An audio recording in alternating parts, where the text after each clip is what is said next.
Hello everybody, I'm John Green. Excuse me, What do you want this time? Mr. Sadler? No, that's Mr. Green to you.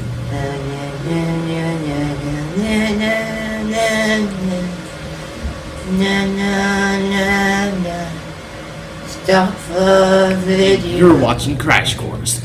Anyways, besides past me being the biggest joke in the room, let's talk about Thomas Jefferson.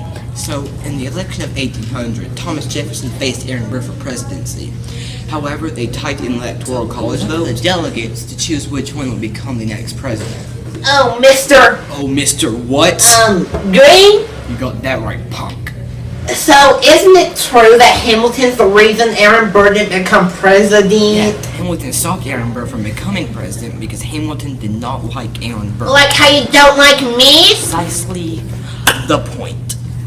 Anywho, besides the mistake that keeps interrupting me, at the time when the candidates were down to the last two, the one who didn't win the race would then become the president's vice president. So Aaron Burr became Thomas Jefferson's vice president. So before Thomas Jefferson took office, John Adams appointed these midnight judges mere hours before Jefferson got elected, but before Jefferson took office. Many of the Democratic Republicans were angry that the Federalist judges were taking the bench into the new courts.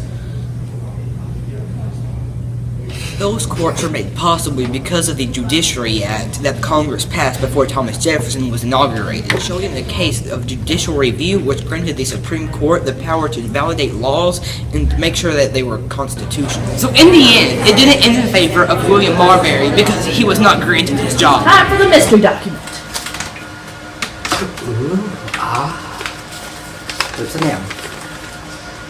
If mankind were to resolve to agree in non-institution of government until every part of it had been adjusted to the most exact standard of perfection. Alexander Hamilton, Alexander Denison, Alexander Amphibian. Is that right? Alexander Hamilton? That's who wrote it, but what document is it from? I don't know! How am I supposed to... I just know who wrote it! That doesn't count. Back to Jefferson. He was once a strict constructionist when he was a delegate from Virginia. He was often opposed of Hamilton's ideas, especially when George Washington was president. Hamilton influenced Washington about creating the Bank of the United States. So Thomas Jefferson was a huge hypocrite, like a very own Ronnie or teacher, Justin Kyle Mitchell. Thomas Jefferson was a hypocrite, especially when he bought the Louisiana Purchase, causing him to become a loose constructionist like Alexander Hamilton. With the Louisiana Purchase in 1803, the United States purchased approximately 828 million square miles of territory from France, thereby doubling the size of the young republic. Thomas Jefferson allowed Meriwether Lewis. By the way, Mr. Mitchell, if you name your kid that, you'll be single forever, #single life, and William Clark to explore the Louisiana Territory. The trip took 2 years, 4 months, and 10 days. That's how long it took Georgia to get a boyfriend. Ow!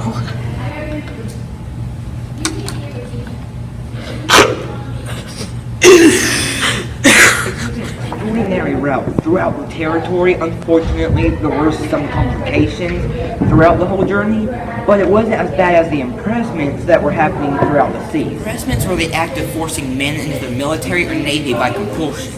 This and the fact that Washington basically forced us not to hang out with Britain. He sounds like an overprotective mother. Ow! Stop hitting me, Delaney! Ow! Stop being a distraction and let the professional work.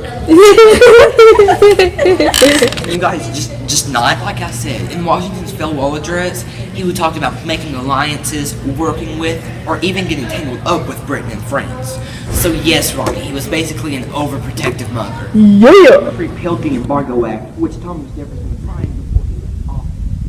They replaced the Embargo Act with the Non-Intercourse Act, which means that the U.S. prohibited trade between France and British stores. This act was almost as bad as the last one because it led to the war.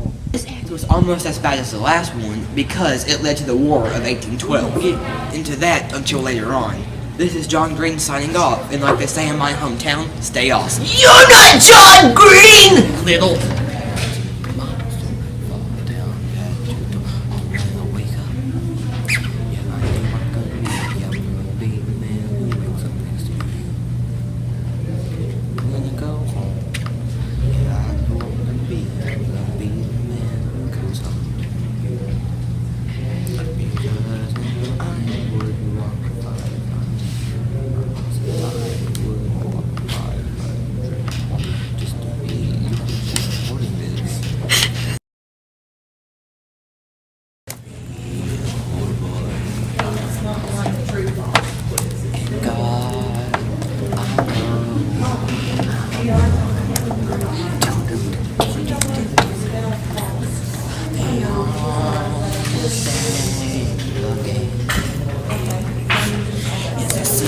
a sad shock.